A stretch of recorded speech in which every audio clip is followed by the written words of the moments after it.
tapos i-disband sila. So yung bahay na parang ito, pero sangkot na siya. So I wanted to meet them. So also, we walked around to meet the Saudis. And when we would tell them about Jesus, they said, no, no. Allah is our God. Allah. So reject nila si Jesus. Pero next strategy namin, okay. Pero, can we pray for you? Can we pray for you in Jesus' name? Yes. So when we pray for them in Jesus' name, we include the gospel. Lord Jesus, thank you for dying on the cross for our sin. Thank you, the promise that if we place our faith in you, we will have salvation in you. Thank you, Jesus, that we can call on you and ask for forgiveness for our sin. Thank you, Jesus, that because of you, we can have a sure guarantee that if we have you in our heart, we place our faith in you, we will have eternal life with you. And then, Lord, I pray for Muhammad. I pray for his problems with his wife. So, doon pa lang sa prayer, mga kapatid, na i-present niyo na yung gospel. So, i-reject man ng kaibigan niyo yung tracts or yung John 3:16 na pinupost natin. Bring it into the prayer. Start it with a prayer. Tapos, isama niya yung prayer request nila.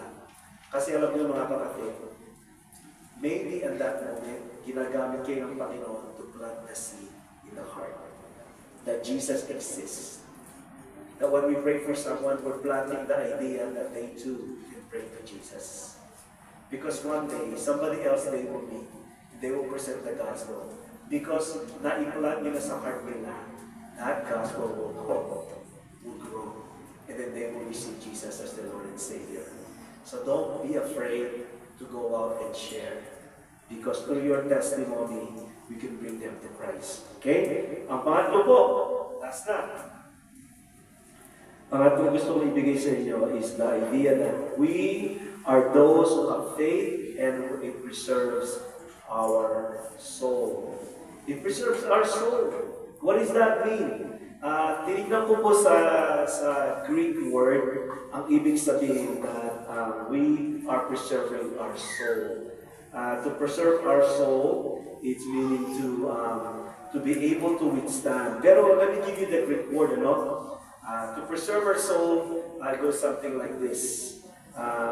It's the Greek word called piripiaisin. Piripiaisin.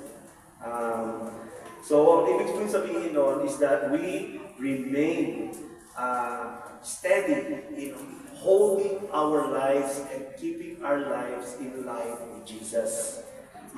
It's not by our own power that we all are able to do this, but it is by faith that endures. So if you want your life to withstand the challenges of life, you want it to preserve your testimony here, have a faith that endures. Have a faith that overpowers. Have a faith that will keep you going. So in closing po, I'm just gonna close it. 3 phrases na makikita nyo sa different Bible version on how to, what it means to preserve your soul is this. In King James Version, it says, to the saving of the soul. What does it mean? The soul in the Greek word is life. They're using the word life. To save the life. What are you saving? The life in Christ. The life in Christ. So if you don't endure in your faith, you won't be able to save your life in Christ. That's why faith will help you stay in Christ. Second, is to have faith, is to persevere, to keep going po.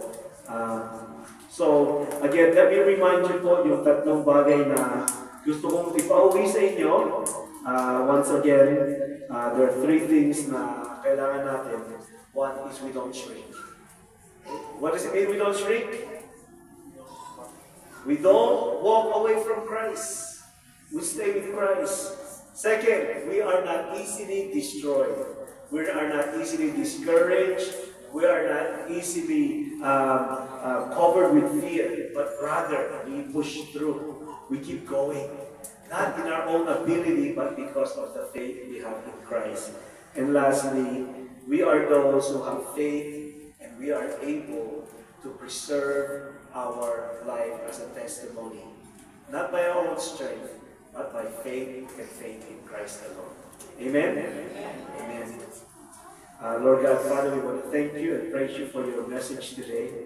Lord God, I pray for my brothers and sisters in Christ that they will be the Christians that Hebrews chapter 10, verse 39 speaks of. Let them be the Christians that do not shrink, Christians that are not easily destroyed, but rather let them be the Christians that pushes forward, that perseveres, that endures, and that are able to hold on to their lives as a testimony for others to see. This we pray in Jesus' name. Amen. Amen. Thank you for the opportunity. And this